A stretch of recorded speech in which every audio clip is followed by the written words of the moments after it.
Hey guys, it's me again, Freya Jaimil, and today it's our last day. And we are going to Oasis Cafe.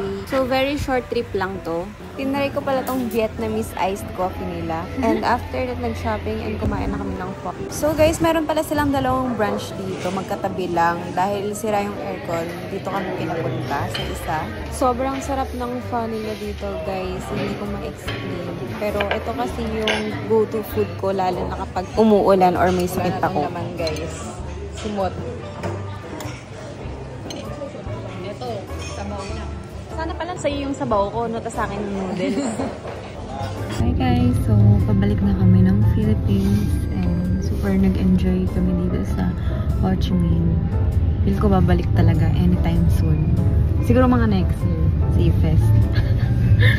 Tapos, so kung magtataka kayo kung anong gamit kong internet, ang gamit ko ay Wi-Fi, PH. So, you can message them on Instagram if gusto nyo mag-avail.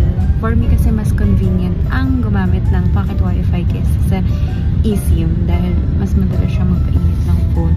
So far naman, etong Wi-Fi na to na modem, etong pocket wifi, good for 1 day na siya. Pero ano naman yun, yung specific na 1 day na yun is parang 8 AM to 8 PM, ganun. Pero may natitira pa at least mga 30 to 40% ng battery.